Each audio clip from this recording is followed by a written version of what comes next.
Chapter 3. The Universal Psychosensory Psychosensitive Frequency. Often it is possible to hear the famous common expression that people are not on the same wavelength, which is true. Indeed, speaking the same language, coming from the same scientific branch, or being part of the same religious community does not necessarily mean understanding each other. People can belong to the same family, be related, come from the same parents, be blood brothers and sisters, and therefore have the same genetic origin, and yet the characters can be radically different and incompatible, and mutual misunderstandings can go to extremes.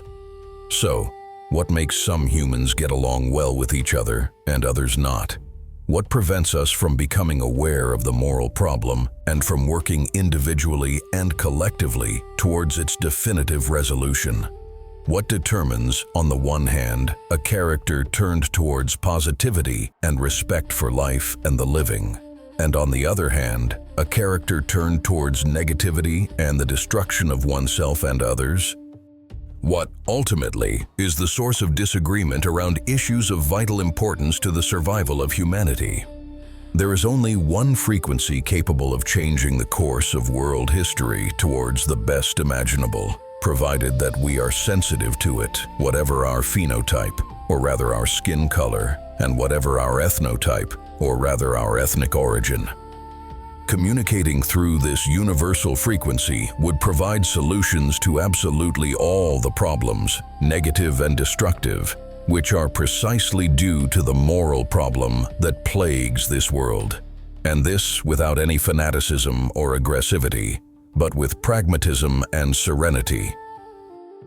Even if some of them are ultra-precise and their conclusions are undeniable, all so-called scientific studies, notably produced by the dominant culture of the hypothesis of evolution and its most fanatical zealots, are not perfect and definitely indisputable. Indeed, there are things that could not in the past, cannot today, and will not be able to in the future, be proven in the smallest details with formulas and laws on the exclusively factual and material level, especially when it comes to what is precisely logical and immaterial, and very specifically with the human brain, which is the most complex organic kilogram in the entire universe, at least of human knowledge so far. At the same time, however, we manage to understand the ins and outs as well as the revealing conclusions of the results obtained to date concerning the observation and study and logical analysis of the functioning of the human brain. Subsequently, by studying the latter through a simple method called electroencephalography, and which makes it possible to capture the electrical signals occurring everywhere in the brain, researchers who have worked on the subject throughout the world have established that the human brain can operate in 5 main regimes, namely the said delta, theta, alpha, beta, and gamma regimes. The electrical signals recorded during the studies show very characteristic waves, such that the delta waves, determined up to approximately 4 Hz, reflect the state of deep sleep without dreams, therefore, a state with almost no activity in the brain. In this state, there is no better sleep, the body rests and regenerates optimally. Theta waves, determined by more or less 4 to 8 Hz, reflect the state of deep relaxation, which manifests itself in the first phase of falling asleep until the phase of light sleep, generally accompanied by dreams and various brain activities. Then the alpha waves, determined from more or less 8 to 12 Hz, reflect the state of psychic rest, of slight relaxation, and of a feeling of well-being in a state of calm wakefulness, which, moreover, can be obtained by silent, slow, and deep control of breathing with eyes closed, by emptying your mind internally or thinking of pretty and soothing things, but also by listening or rather hearing sounds coming from nature, like the sound of rain, waves, purring, etc. In the same way, by listening to the sound of white noise, which is mainly used by parents to calm and reassure their infant and toddler when he or she cries.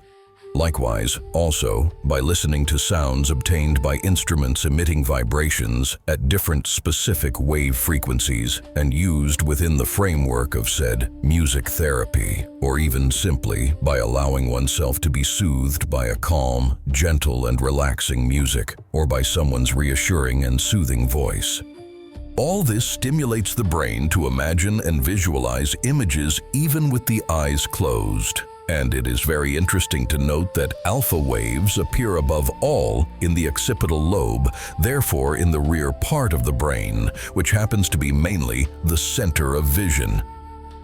Beta waves, measured at approximately 12 to 40 Hz, reflect a state of complete wakefulness with eyes open. In this state, human subjects are therefore awake and active. However, there is a large gap between 12 and 40 Hz, which implies that individuals have different behaviors from each other depending on the stimulation of different parts of the brain, or in other words, different cerebral lobes. It is interesting to note that the low frequencies of beta waves, ranging from plus or minus 12 to 18 Hz, appear primarily also in the occipital lobe at the back of the brain, and that frequencies beyond 18 Hz appear increasingly in the frontal lobe, so in the front part of the brain. These low beta wave frequencies between 12 and 18 Hz are characteristic of a state without meaningful and true logical reasoning and critical analysis.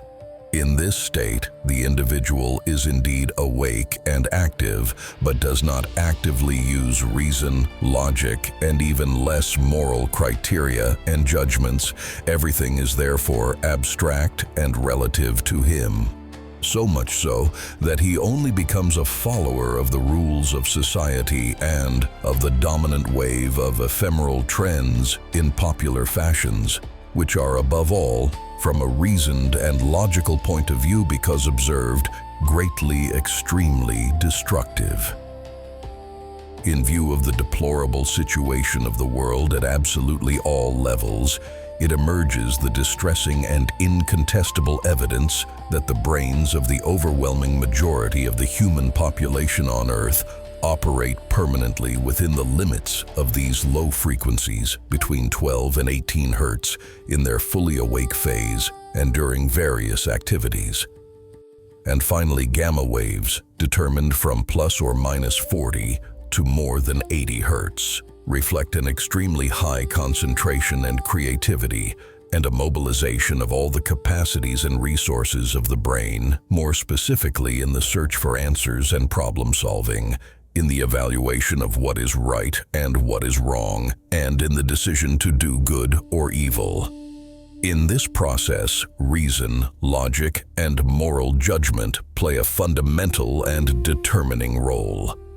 Logical science demonstrates that gamma activity is the glue that binds thoughts, emotions, sensory perceptions, senses, will, motivation, memory, speech, as well as complex motor and coordination movements, among others. Therefore, the network which links together all the capacities of the human brain located in the different cerebral lobes.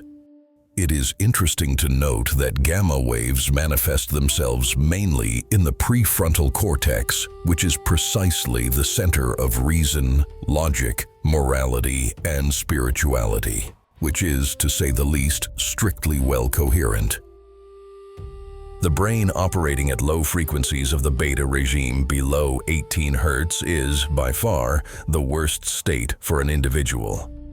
If a human subject gets used to, forces, and continues to live in this state, not wanting to be burdened with reason, nor logic, and even less with values and universal moral principles, the latter copies and develops characteristics of animals, or even something even worse, since he is capable of the most primitive, the most disloyal, the most immoral, the most monstrous things, with the aim of satisfying all his material desires,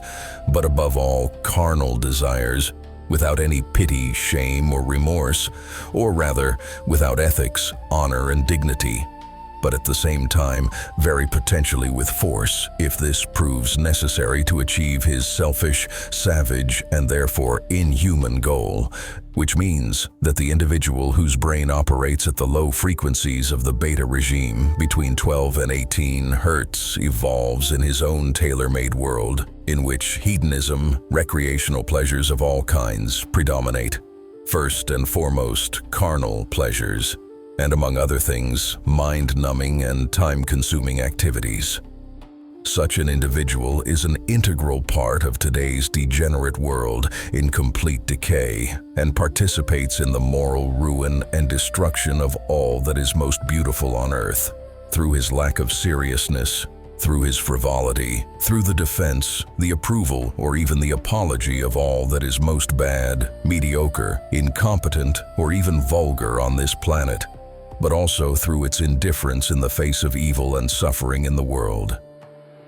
Factually, logically, as soon as a human thinks rationally, when he thinks about what he does or evaluates a situation or judges, the frequency of the waves which stimulate his brain in the beta regime increasingly exceed more than 18 Hertz and even reach those of the gamma regime beyond 40 Hertz, up to more than 80 Hertz when humans are in an extreme creative phase, and when they actively participate in the problem-solving process through good sense and higher, transcendent and universal values, virtues, and principles.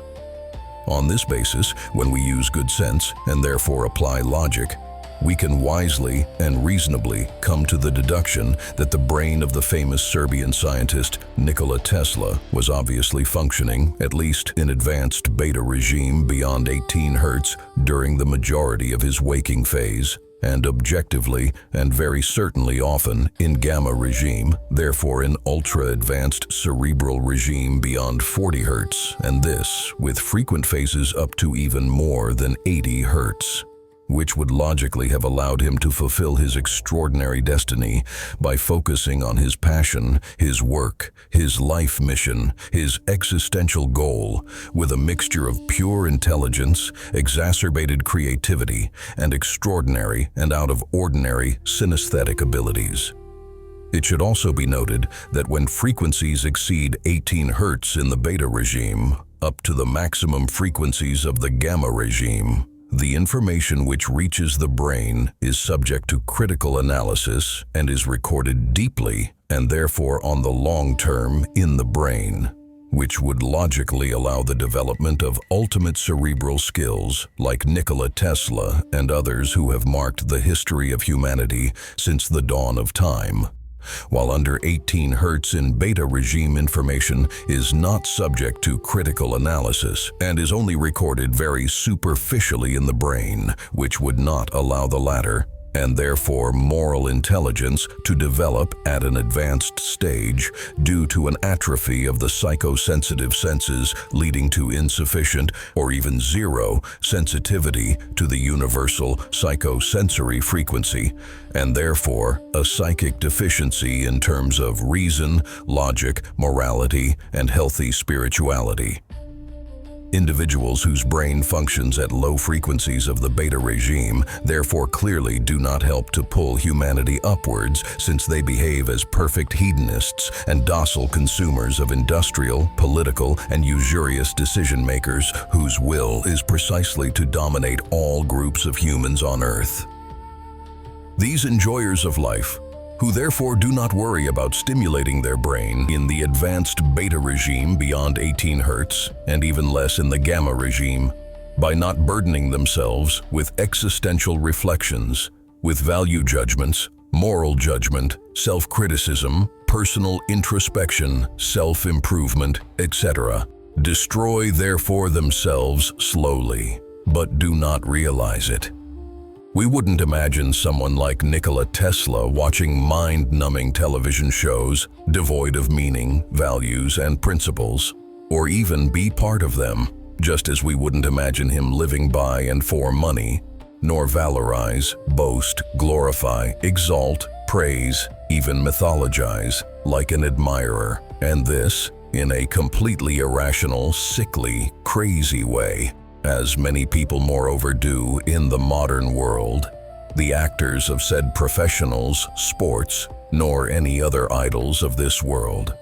Nor would we imagine him concentrating all his efforts in morally sterile, profoundly inconsistent, fundamentally unsuccessful, or above all, narcissistic activities by insisting, for example, on the exaggerated, excessive, unreasonable shaping of his good looks on the physical level, by wasting almost all of one's free time in modern, said fitness institutions where all excesses are the new norm, without, however, amalgamating and confusing with those who do sport simply for the sake of being good mental and physical health in the healthiest and natural way possible, thus seeking the right balance without excess, without fanaticism, without extremes, which is a very good thing in this scenario. We would not imagine finally, and among many other examples, exposing himself excessively to ultraviolet rays to appear to be beautiful on the outside, to have good glow, and to deceptively give the illusion of being in good health, thus working more on the external physical aspect. In this case, the body, therefore the matter, rather than the internal psychic aspect, in this case the psyche, therefore the mind, which is nevertheless incontestably, indisputably, undoubtedly the most important when it comes to the human being. There are therefore two alternatives. Either individuals choose to take control of themselves without delay by changing their state of mind, their dogmas, their paradigms, their priorities, taking as an example those for whom life, the living, nature and innocence, reason and logic, as well as the values, virtues, and principles of higher, transcendent, and universal order are the most important in life, or at least following in the footsteps of those who think, act, and work for good and justice, and ultimately peace and harmony, and which at the same time exclude evil and destruction, to thus build ourselves as humans worthy of the name. Or they continue to be part of the cancerous tissue which destroys everything in its path on earth, thus leading, ultimately, to the destruction of every germ of life, hope, beauty, love, and harmony throughout the world. To do this, individuals must get used to thinking, reflecting, speaking, behaving, doing, living constantly in the most irreproachable way possible, or concretely by highlighting everything that is universally good, positive, constructive, responsible, reasoned, logical, healthy, just, ethical, moral, and virtuous, as well as everything that is fine, peaceful, natural, true, exemplary, honest, worthy, honorable, respectful, benevolent, wise, and transcendent. This is our one and only reasoned and logical opportunity to, if we wish, truly escape from this infernal spiral, since humans with brains functioning in advanced beta and gamma regimes are sensitive and receptive to good sense and the waves of universal moral law and universal spiritual law, and therefore sensitive and receptive to the universal psychosensory frequency of reason, logic, morality, and spirituality.